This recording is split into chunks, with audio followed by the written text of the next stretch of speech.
still dropping? Sorry. Hey, Chris, let's use the lava. Right now, let's use the lava layer. Yeah, I like what you said about yeah. What's this?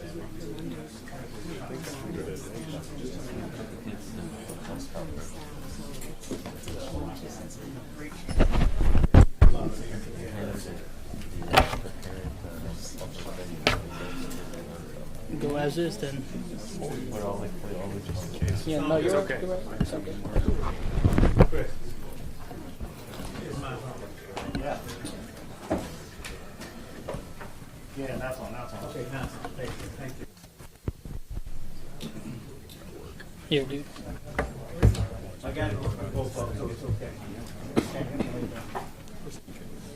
Get your wire up. What if we just got? Get your wire to the top. I'm good, it's good, but get your wire. Put it up. Something like that. Yeah, let's do that.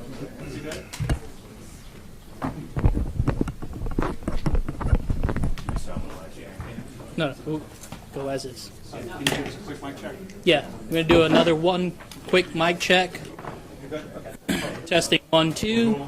Yes. Are y'all live? Testing 1 2. Yeah. I'm gonna prepare your live stream. You talking? All right, check 1 2. This is for the press conference on Thursday at 3 p.m. 2020. Testing 1 2. Press conference 2020. Thursday, March 12th. We should be good to go. Are you guys all good? Okay.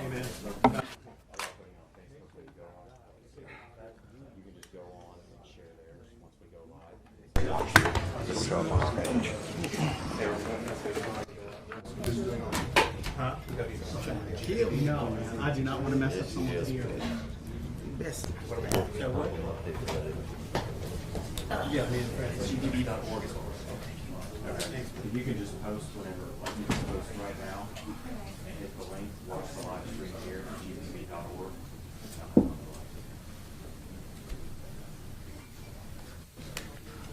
Everybody good now? Good as we can be.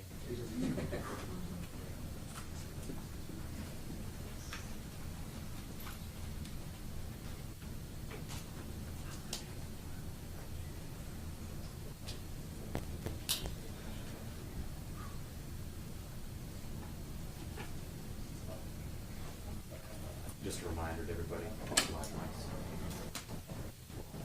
One second.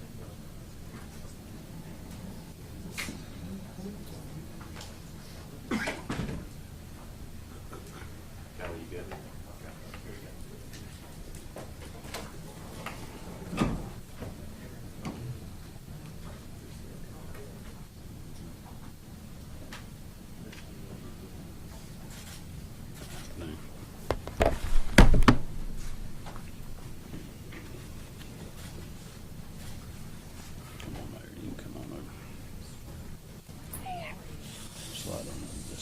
Come on in here, speaker.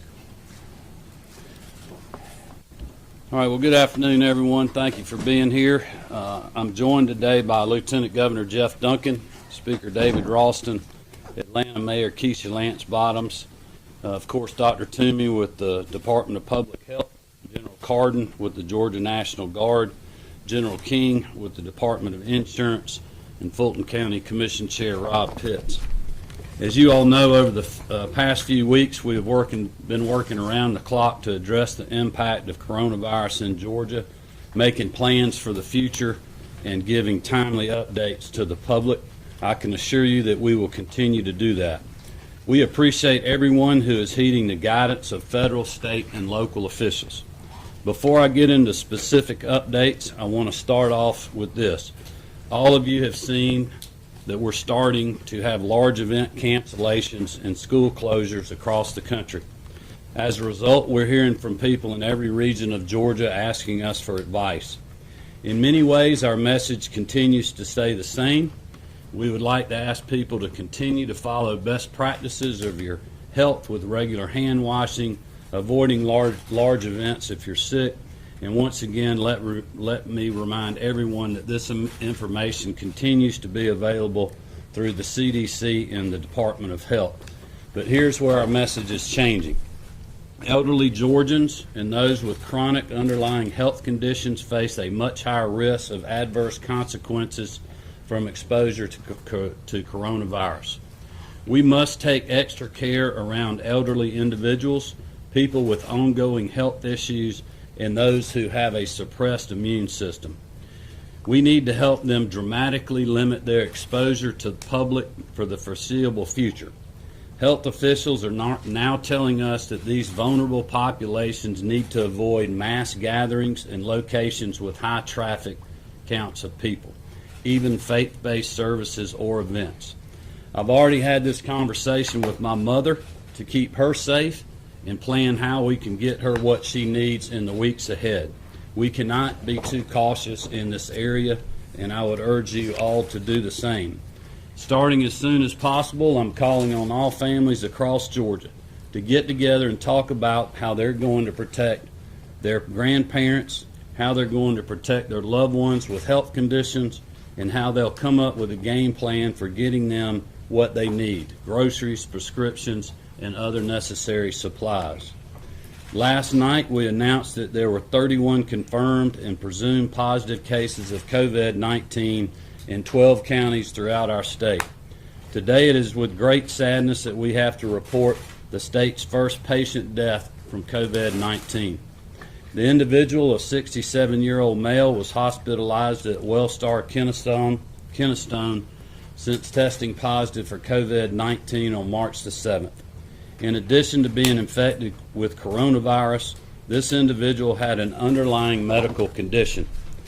Marty, the girls, and I are continuing to be in prayer for this individual and his or her loved one during this incredibly difficult time. I know that the medical professionals on site did everything that they could, and I greatly appreciate their efforts. Our hearts go out to his loved ones, friends, and the community, and we also continue to pray for the safety of the healthcare providers across the state who are working hard on patient care. Out of the new confirmed cases, one individual is a resident of Lee County and is hospitalized. The source of the infection is unknown. One individual is a resident of Cobb County and is hospitalized. The individual has a history of travel outside the United States. One individual is from Floyd County and is also hospitalized. The source of the infection is unknown. And 3 of the newly confirmed cases of COVID-19 are residents of Bartow County. 2 of those individuals are hospitalized, and the sources of infection are unknown at this time. Based on our initial investigation, it seems that these cases may have had a connection to a local church in the Bartow County area. The 3rd individual is not hospitalized, and while the source of the infection is unknown, this individual does share a connection with the individual from Floyd County that has been mentioned previously. The Georgia Department of Public Health is also awaiting confirmatory testing from the Centers for Disease Control and Prevention on 3 new presumed positive cases of COVID-19. 2 individuals are from DeKalb County. Both are hospitalized, and the source of their infection is unknown. There is no connection between these 2 cases. The other 2 presumed positive cases involve a resident of Lowndes County, and that individual is hospitalized. The source of the infection is unknown. As the number of cases continue to grow, we continue to closely communicate with our K-12 and higher education communities to ensure timely decision-making for families as well as the stakeholders involved. The Georgia Department of Education, University System of Georgia, Technical College System, and local school leaders have been invaluable partners to determine the best measures to protect students, teachers, and administrators. For local school systems, we've already seen limited closures in specific areas to deal with the recent cases of coronavirus. We know that school closures have a major impact on our Georgia families. Given the rise of the coronavirus cases, along with the push for more school closures, I'm going to issue a call to action for community leaders, educational leaders, and child care providers across our state. If you feel that it is prudent, you should consider closing daycares, schools, or school districts as early as tomorrow through the next 2 weeks. In addition, county and local governments should consider what closures might be appropriate that do not affect essential services. I want to emphasize that this is not a mandate. At this point, we believe that local decision-making is the right course of action and that you have the flexibility. Regardless of whether you stay open or decide to close, we will support that decision. At this time, I'm not shutting down state government or the Georgia State Capitol. However, I am immediately suspending non-essential travel and implementing telework policies for most state employees because it's simply the right thing to do. This arrangement will prevent substantial disruption of services to our constituents, but also help mitigate risks. We will be sending out guidance to all agency leaders shortly after this press conference to ensure that they have the right plans in place for implementation. Also, we'll issue directives to the Departments of Behavioral Health and Developmental Disabilities, Corrections, Juvenile Justice, and Veteran Services regarding visitation. Until April 10th, 2020, department facilities will completely suspend visitation except for next of kin and end of life situations. This decision, as you can imagine, was not made lightly, but we must do what we need to do to keep our people safe. These populations are in close contact, some with underlying health conditions that, if exposed to coronavirus, could result in a serious medical problem or cause widespread infection. Yesterday, as you know, I sent a letter to Speaker David Ralston and Lieutenant Governor Jeff Duncan, who are standing with me today, to request $100 million in the revenue shortfall reserves to address the spread of COVID-19, ensuring that Georgia has the resources at hand to enable us to quickly and thoroughly prevent the spread of the virus within our borders, which is critical to keeping our citizens safe, maintaining our health network, and mitigating negative economic impact. I cannot tell you how much I appreciate their solid support and leadership on this issue. With their help, we will have more tools available to address our health needs in the weeks ahead. Given the quick rise of cases across our state, it is necessary to expand the task force reach and build working committees for detailed briefings and analysis.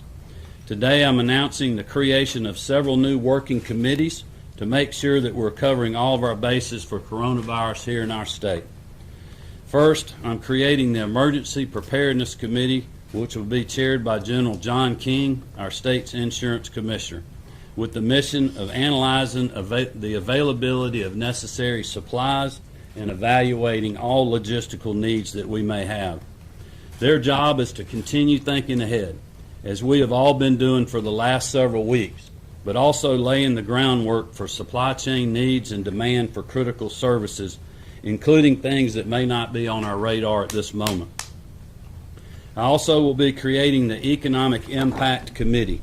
It will be chaired by our state economist, Jeff Dorfman, to work with academia, business leaders, and lawmakers on determining both the short and long-term impacts of this virus on economic and financial sectors. I've asked Lieutenant Governor Duncan and Speaker Ralston or their designees to serve on this committee with us. I'm also creating a Primary Care Physicians Committee to be chaired by Dr. Ben Watson. To make the best decisions for our health network and to have an open, consistent line of communication, we need to hear from and coordinate with medical experts who are familiar with providing frontline medical care. As you all know, Representative Watson, or Dr. Watson, is a veteran in this field, and his committee's work will be critical in the days and weeks ahead. We will also be asking other lawmakers who are physicians to serve on this important committee. Lastly, I'm creating a committee to advocate for an especially vulnerable part of our state's population, our homeless community. The Committee for the Homeless and Displaced will be chaired by Atlanta Mayor Keisha Lance Bottoms, who certainly understands the importance of this fight and knows what we need to do to ensure adequate shelter, resources, and care for these Georgians. In the days ahead, we will announce the full committee member list, and I'm looking forward to working with them as we continue to address this health challenge that our state and our families are facing. Before I turn it over to my counterparts, I'd like to leave everyone with a few important points. To address real-world problems like we're facing today, I will be addressing some real-world examples. There are numerous constituents who have raised concern with the state's decision to utilize Hard Labor Creek State Park for the isolation of specific patients fighting infection. Let me be clear. These are non-critical, stabilized patients who do not have a viable alternative for shelter. I will give you an example. Imagine a family with an infant and one parent who is sick with COVID-19. The parent who is sick cannot go home because it risks infecting the infant's only other caregiver. Neither of those scenarios is acceptable. We will continue to use Hard Labor Creek State Park because, quite honestly, some people have no other choice. If your doctor or medical provider has recommended isolation or quarantine, it is critical for you to follow that advice to prevent the spread of this virus, even though you may not be experiencing symptoms. If you ignore this medical advice, you are literally endangering lives in our state. It is simply not worth it. Please, I beg you to please do as we are asking you to do. I want to thank President Trump and Vice President Pence for their leadership on fighting this across our country. They have empowered state and local leaders to take necessary action to keep our families safe, and they've been incredibly accessible as they continue to offer their assistance, but also heed our advice. I also want to thank everyone who's standing here with me today. I know these individuals have been putting in some very long hours and operating with very little sleep, but you would never know it. I'm grateful to this team. I want to thank everyone who's watching or listening and who may be sick with COVID-19 and have them realize that we are dealing with your fellow Georgians in this crisis. We must continue, as we are here today, to be united. They need our support, and we will continue to stay in this fight together. With that, I'm going to turn it over to Dr. Toomey, and she'll give you a quick update. Dr. Toomey.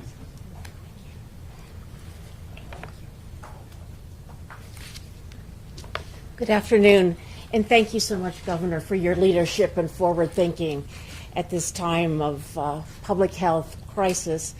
I wanted to say, first of all, that since we have seen an emergence of pockets of local transmission in Georgia, it's absolutely the right decision the governor made for us to be moving forward aggressively with a change in our message that to ensure that particularly those most at risk, those most vulnerable, can be protected. And that is, once again, those older individuals, and older means 60 and over, so that includes many of us in the room, as well as those with chronic health conditions, diabetes, hypertension, kidney disease, immunocompromised individuals, including those on medication, for example, for rheumatoid arthritis, that may make you immunocompromised. And please don't go out if you are ill. I mean, what we have seen cases where individuals known to be ill have gone out into the community and potentially exposed others. So once again, personal responsibility, but also protection of our families is critical at this time of this pandemic. I also wanted to just proactively answer some questions that we are getting, many questions in Georgia Public Health about a number of things.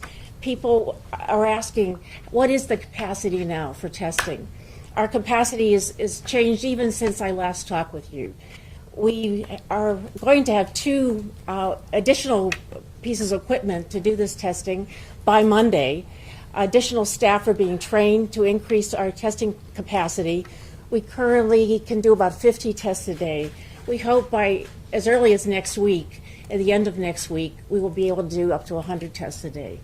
We got additional shipments of materials from the Centers for Disease Control and Prevention to allow us to do this testing.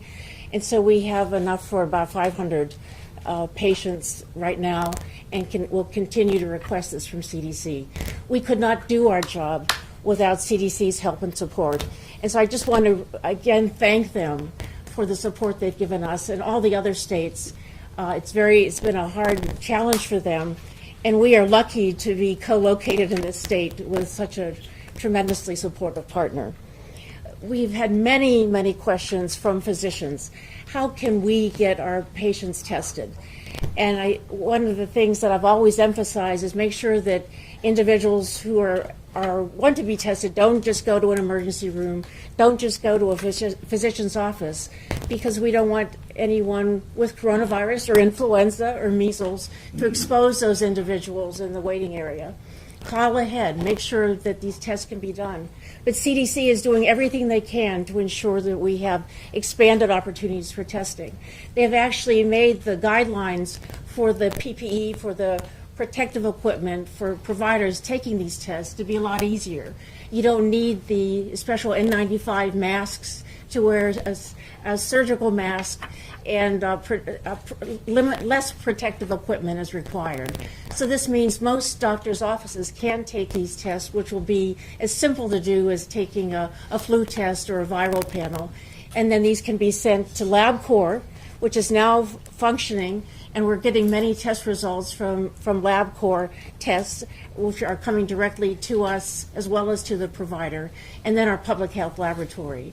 We please ask the providers who are listening, call ahead, 1-800-PUB-HEALTH, PUBHLTH, which is our emergency contact line, to alert us that these tests are coming in, that we can be on the lookout for them and facilitate, particularly if they're high-risk individuals. I know you have a lot of questions about symptoms. What are the signs of having COVID-19? Perhaps no one has done more to help us in this area is Tom Hanks yesterday, when he tweeted about his COVID-19 infection with his wife, and that their symptoms seemed like the common cold. They had malaise, fatigue. I think they maybe had a runny nose and a cough. These are the same signs you have when you have the flu. These are the same signs you have when you have other viral infections. So it's difficult, particularly for those 80% of cases that are very mild, to distinguish between this and other viral infections. So it's so important to ensure that you, if you have a suspicion, particularly if you've been in contact with someone with COVID-19 or have traveled, that you let the provider know ahead of time and go through those steps to ensure the safety of the other patients and the provider's ability to help you.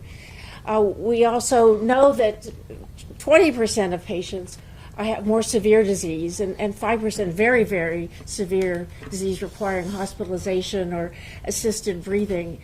And so for those 20% of patients with more severe disease, we again recognize that those with chronic health conditions, those older individuals, are more at risk for developing those complications. So that's one reason why our guidelines coming out today and will be emphasized and emphasized and emphasized in our communities to ensure everybody gets that message and helps protect their family members and themselves. I'll be available later for questions, but I wanted to proactively address many of the questions we've been getting today at work. Thank you. Okay, now we'll hear from Atlanta Mayor Keisha Lance Bottoms. Mayor. Thank you, Governor. I want to publicly thank the Governor and the leadership of the state for the support that we have received as the capital city of Georgia. The Governor has been in constant contact with me personally, and our teams have been in contact with each other, and we could not have a more valuable and supportive partner in this effort. On a local level, we have taken actions that we feel address the needs of our respective communities. Specifically on yesterday, I signed an executive order halting the turning off of water to any of our customers. in large part because a lot of this has to do with washing our hands and the ability to access running water. We are also encouraging our employees who are feeling very anxious about what's happening to take leave if they deem it necessary for their physical and emotional well-being. On tomorrow, the City of Atlanta will test its teleworking policy, and we will then make the decision next week accordingly. I just want to address one rumor that was falsely reported in the media that we had an employee who tested positive. That is inaccurate, but we will continue to monitor our employees. Lastly, we will continue to work with our partners, including our partners at the school system, to make a determination if students are sent home for the next few weeks, how we can work together to make sure that food is delivered to families accordingly. And I'll just lastly leave you with some age-old advice that my grandmother used to give to me. You don't worry until you have to. The reality is that the vast majority of us have not been infected with this virus. But the best counter to what we are facing is preparation. As a city, we are following our business continuity plans. We encourage all of our local partners to do the same, including making evaluations on whether or not residents should be evicted during this time, whether or not electricity and gas services should be disconnected during this time. We ask that we remain the state and city that we are, and that is a place that combines commerce with compassion. Please continue to keep in mind the hospitality industry that is impacted, and to the extent that we are still frequenting businesses, perhaps tip just a bit more, because many of our communities will be hurting, and we will continue to work with the governor and the state as well as our federal partners to determine how we can financially stand in the gap. Thank you. Thank you, Mayor. General King.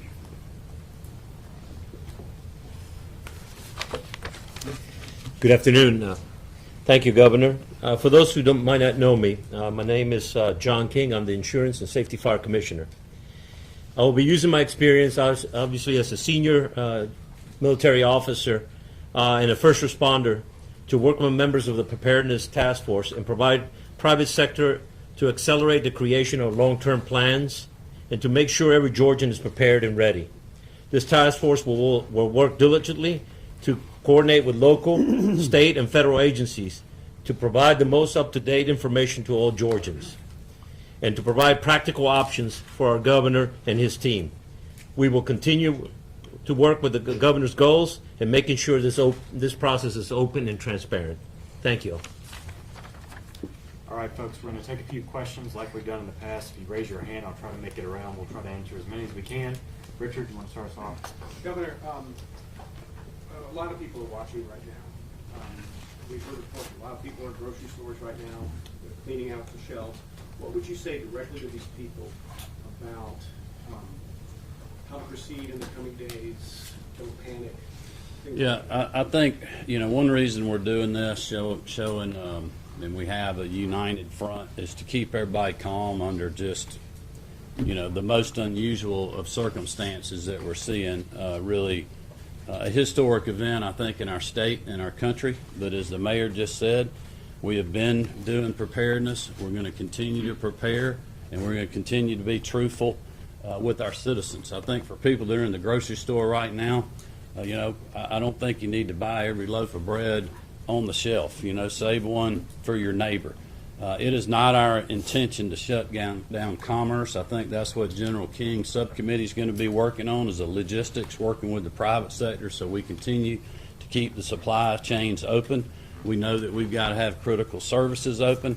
We know that we've got to have the ability to get fuel, to be able to get health care products. I heard a couple of days ago that the port traffic seems to be ramping up. I think a lot of that potentially is medical supplies that are coming into our port. Well, I can assure you we're going to get those supplies moved. So we are not, cutting the head of the snake off, if you will. We are just continuing to be transparent. We've got, some issues, especially in the metro area. with this virus and the number of positives that we're getting ramping up, that is going to affect our communities. We've heard the angst from our partners at the local school district level. We want to free them up to make best decisions based on what's happening in their community. That is obviously a lot different in Macon, Georgia, or Dublin, Georgia, than it is in Atlanta and Cobb and Gwinnett, where you've had cases confirmed. So we're going to continue to be prepared, and we're going to continue to get information out. But there's no need for people to panic. We're going to continue to keep you updated. And most Georgians, their risk, as long as they're heeding the advice of the public health officials, continues to remain low. But we're also not going to sugarcoat the issue that, there was a religious, a church that several members have been infected, and that is certainly a concern. So we're going to be truthful with people, and we think that Georgians will heed our advice and best know how to deal with those situations if we do that. And Greg? Yeah, Governor, some have accused the government of sending mixed messages. There's some events that are closed, there's some, like the Capitol, that's open, some schools shut down, some haven't. There still isn't a state of emergency. How do you respond to the criticism that you haven't done enough to send everyone one message? Well, I would disagree with that. I think we've been very clear and transparent about what our message is. We're not to the point where we're, mandating every single public school or asking, our higher education institutions to close. We've heard those concerns from the local level. We are freeing them up, if you will, for them to make those decisions. If we get to a point where we feel that escalates and the public health officials are telling me that, then we'll react. I would tell Georgians out there, I'm not unilaterally making these decisions. I am conferring with the experts, Dr. Toomey and many, many others. Just like today on the task force, one of our subcommittees came out of a suggestion that we had from a task force member.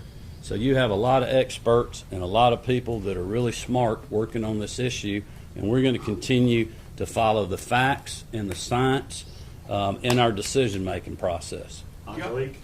Governor, there are several parents who have students in our public institutions who are very concerned that after spring break this week, it's going to be business as usual back to class, and that we are exposing those students to the virus. What do you say to those parents? We have been hearing that from the local systems, which is exactly why I've sent the direction today. They are freed up as of this afternoon. If they'd like to cancel, we will support them and do that. If they're in communities where they're continue to have low risk and they do not want to do that, then we'll support that decision. But the school systems, the higher education institutions, the technical college systems, they have all been freed up to take action as they deem fit, and I'm sure that you'll see many of them doing that. Sam? Governor Kemp, you mentioned that there are still some parts of the state that are deemed low risk, but we're only able to test 50 samples a day. Public health officials, including Dr. Toomey, have said, as we test, we're going to find more cases. Do we have accurate testing capacity now to know the full scope of this problem? Well, I would let Dr. Toomey speak to testing and the public health part of that, because that is in her lane, if you will. I can just tell you we're following the data and the science that we have. Dr. Toomey. Thank you. No, initially the public health lab was the only game in town, and we will be free probably by Monday to call cases, not have to get CDC confirmation. But there are now commercial laboratories that are working in our state, including LabCorp, and I suspect others will come in because there is a market for COVID-19 coronavirus testing. And I also believe that there will be hospitals who choose to do testing as well. And so we are just seeing the beginning of what will be a process of expanded testing. And you're absolutely correct. As we test, the more we test, the more we'll understand where the virus is. And our current statistics look a little skewed, and that's because we're testing the highest risk patients, usually hospitalized, usually those with chronic health conditions. And for that reason, our statistics are not individuals who are at low risk. And I think as we do more testing, we'll get a better picture of the statewide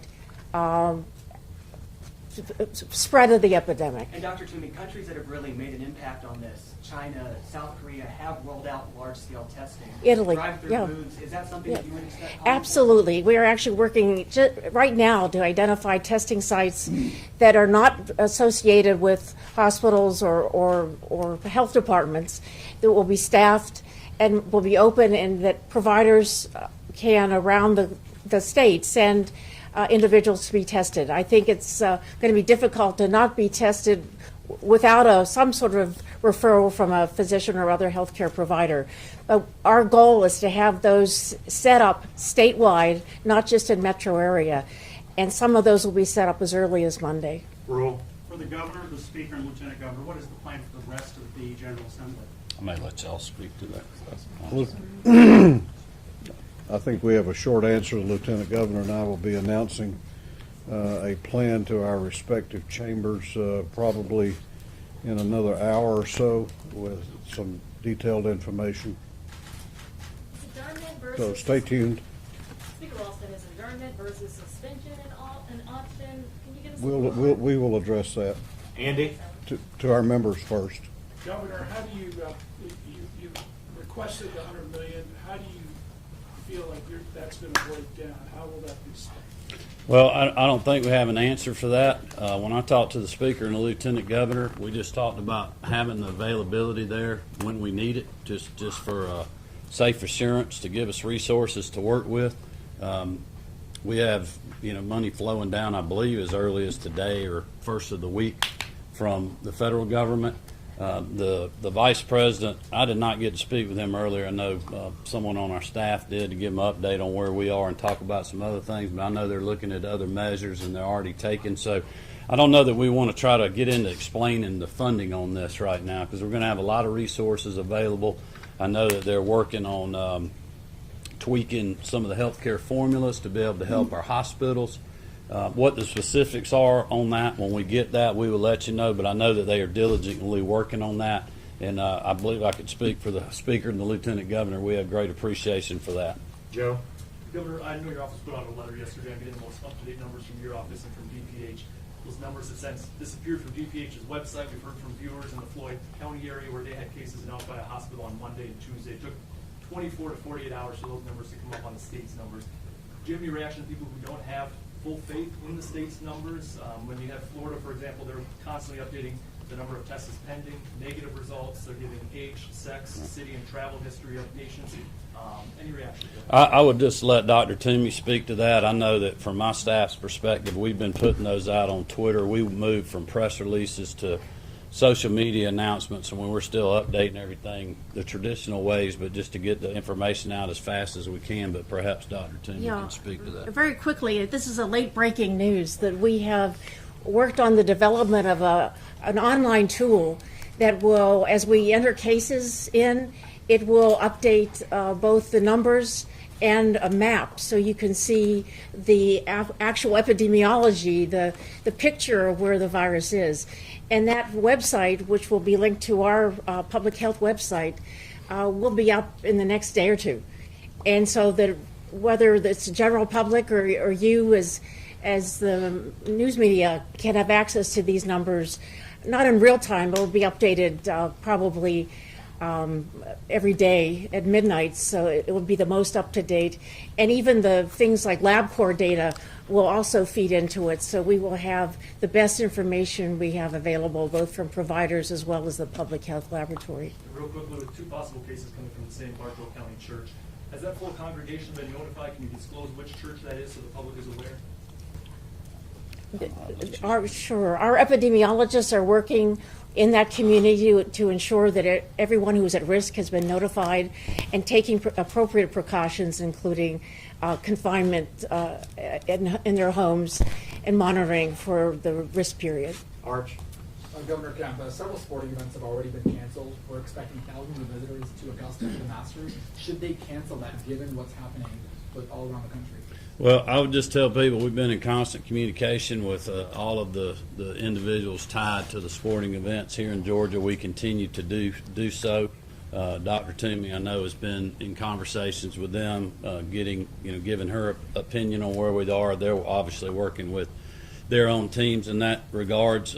Quite honestly, those events that have been closing have been done very rapidly, and I think, as far as what's going on in Augusta, I know that they're on top of it, and I'm sure they'll have more to say at a later time. But I don't have any sort of pending announcement on that. So I would just tell the individuals that are looking to come to Georgia to stay tuned for what they're hearing from Augusta National. And real quickly, the economic impacts of some of these, the final four, all of these that are not canceling events in Georgia.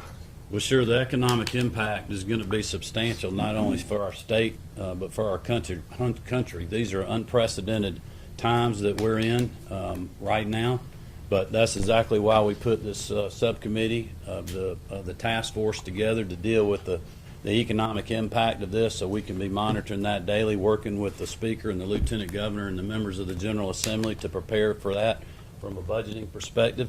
But I also tell you that these two gentlemen and myself, we will be prepared to act. So when this curve heads down and it starts to end, we will be ready to put Georgians back to work and bring our economy roaring back like it was just a few days ago. And folks, multiple outlets have multiple people here, so I'm trying to give each outlet at least one question, so I'll try to get to everybody. Bo? Dr. Toomey, could you go into a little bit more detail, step by step, how you get to actually be tested from when you're feeling a little ill, when you pick up the phone, to the doctor, to actually being tested? What is the process for that? How do you get from point A to point B? Yeah, sure. And I think that when I was in this room and talking about the initial test, or the initial case, we went through that procedure, and it was so beautifully done. It was a model of what should happen. The individual had traveled. He considered himself to be at risk, contacted a provider that he believed he might be at risk for the virus.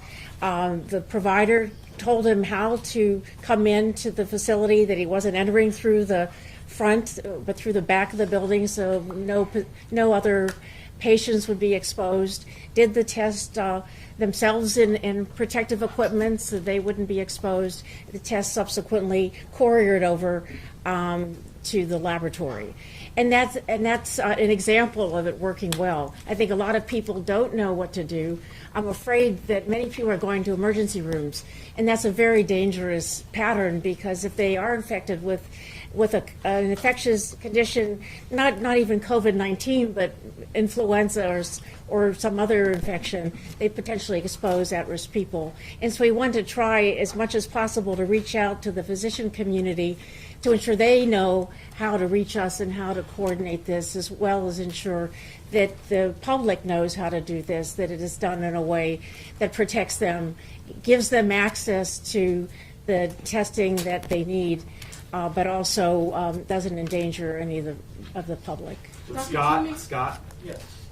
What do you say, Governor, to those who have said that the public and the private sector response has been that's too much? That some people have said online, and some with large social media following say, this is all overblown. What do you say to them?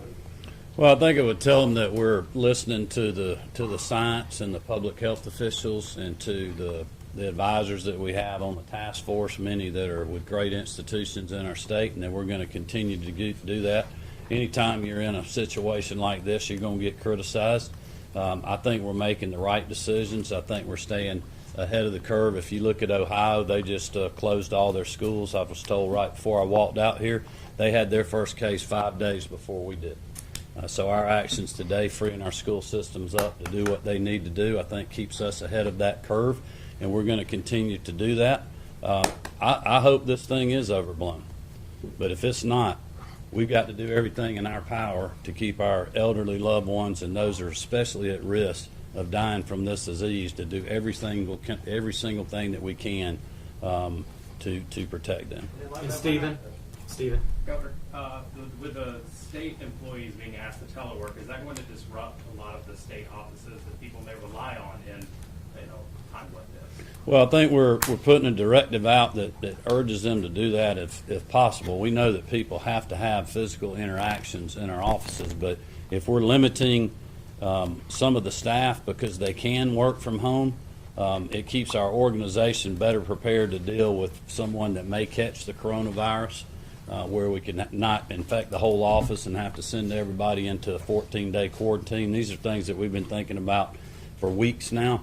So it's not a mandate that they all telework, but it is an option.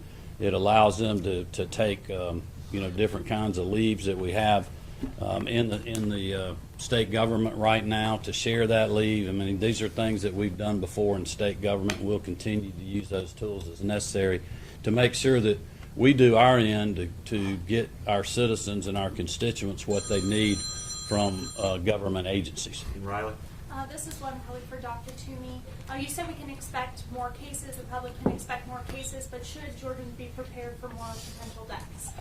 Well, I think it's inevitable as we see the spread of this virus. We'll see many, many more cases, but also to remember that the majority of the time, 80% of the time, this is a very mild disease.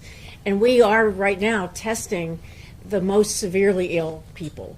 And so the rate of a poorer outcome among the currently known cases is going to be much higher than if we actually had a screening program to screen every Georgian. That right now is infeasible.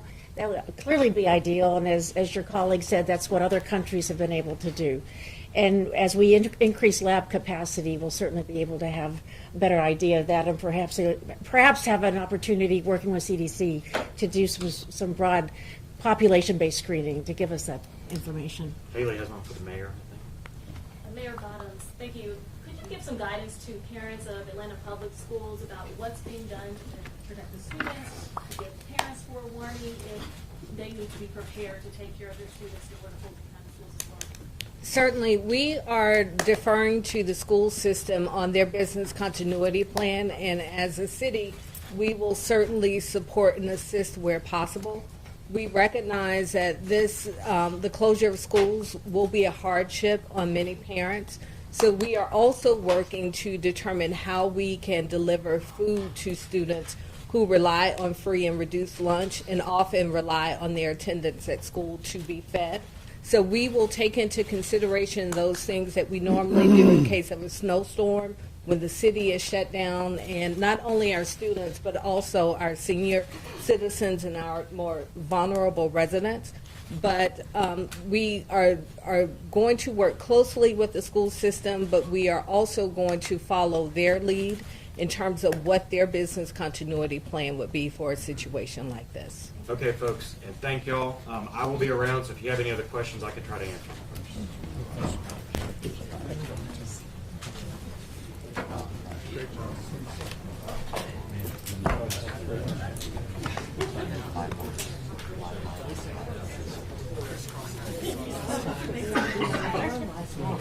I'll see you in the morning at PCP.